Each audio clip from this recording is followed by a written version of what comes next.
Okay, Dad, we're in business. To GLT number 2. Are we off? We are? Yep. Granny Thompson, when I was a very, very small boy, lived, I think, at number 25 or 27 or 29 Welbury Drive. So I was at the top of the drive. Welbury Drive was a private road and is still there. Very shortly after I was born, I reckon, she and my grandfather moved to Harrogate because grandfather had a pharmacy, the pharmacy business in Knaresborough, which I think he sold in 1925. Somewhere there's a newspaper cutting referring to the sale of the shop. Anyway, there we are. I don't remember a thing about either grandfather, and so I can't really say very much. But the oil painting, which I have in the lounge, and which will, I think, go to Mike when I die, is Grandfather Thompson.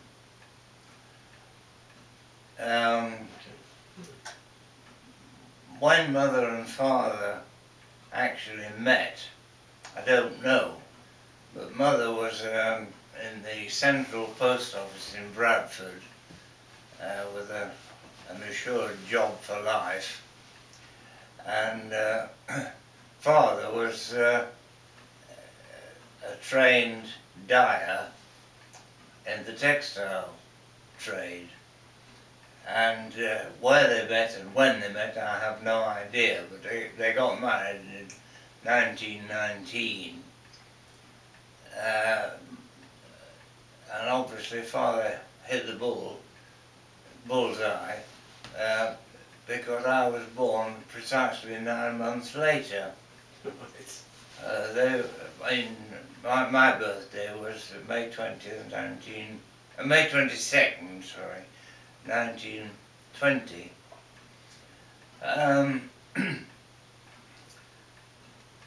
During the war, Mother was in the post office, and I think she possibly did something else as well, I don't know. I'm talking about the First World War, not the Second.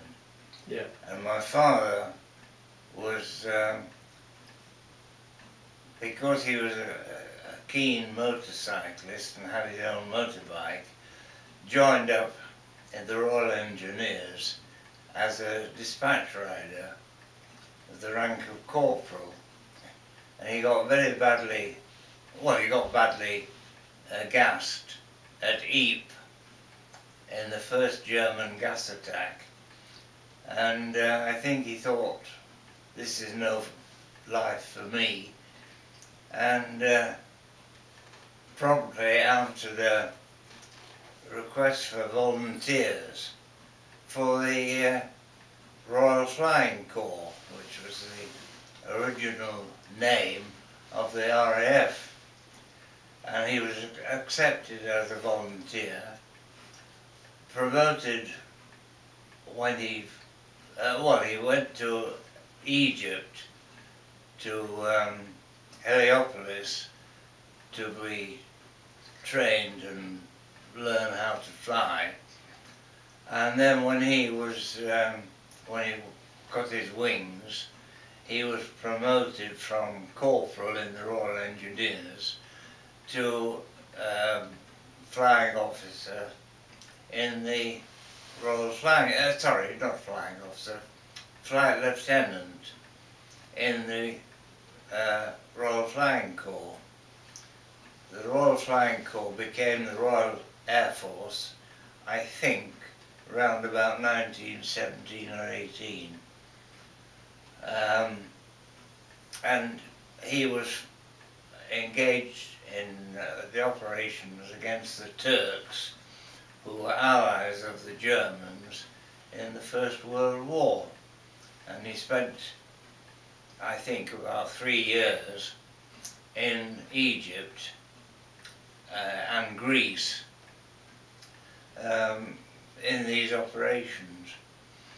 He came back at the end of the war, complete with a wooden propeller about 10 feet long, made out of beautifully carved mahogany, and which at this time is resident in the Royal Air Force squadron at Linton on Ouse. In the officers' mess. In the ante-room Right. to the officers' mess. And well, it's the ante-room, the sort of lounge. Yeah. And it's still there, and Karen and I've been to see it twice.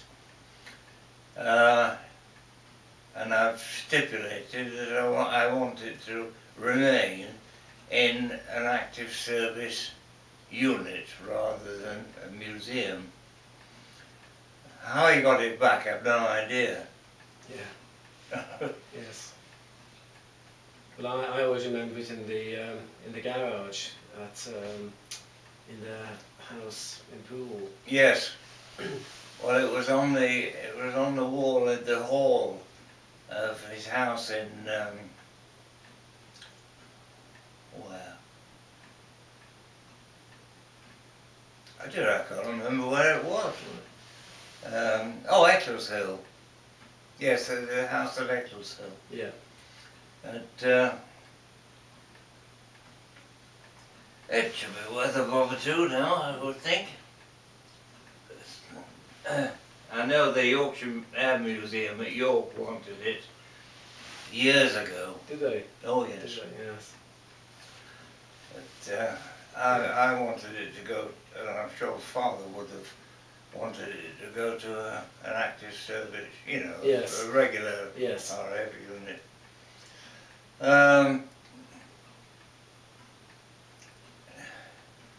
Can't say much more about Mother and Father, really.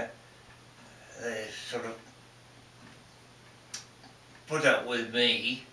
I was the only offspring they had. I think one was enough. Right. And what about Grandpa Thompson, your father, starting J.C. Thompson's? How did that come about? well, as I said, Father was trained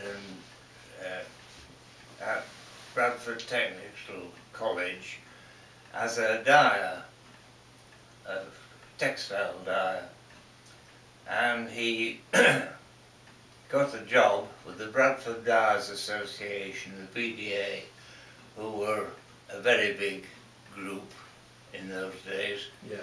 And he got a job as a branch manager of one of their dye houses. And he went there, he got the job pre-war, then of course the war came along and he joined up. And then after the war, he went back to them as branch manager. I forget which branch it was near Halifax, until 1929 or 30, when the great crunch came. And it was a case of sort of last in, first out. Yeah.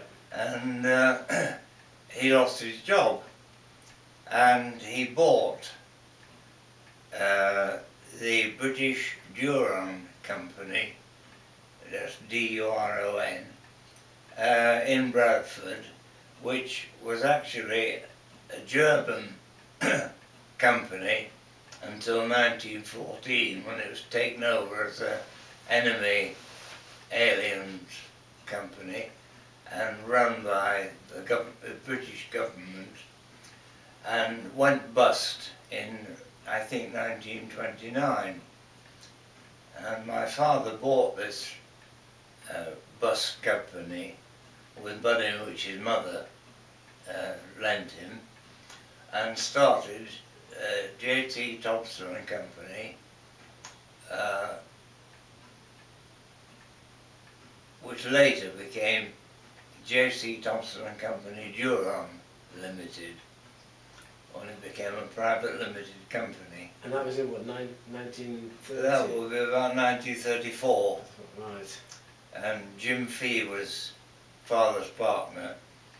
And when they started, there were just the two of them, Jim Fee and father. Father went out selling, and Jim Fee manufactured and sort of bottled. Right, right. And these were textile chemicals, mainly stuff called wool cream, which was to lubricate wool during its processing from scoured, washed fibre through to spun yarn. And they made wool cream, and father sold it. Okay, Dad, I get on that note, let's call that one a halt.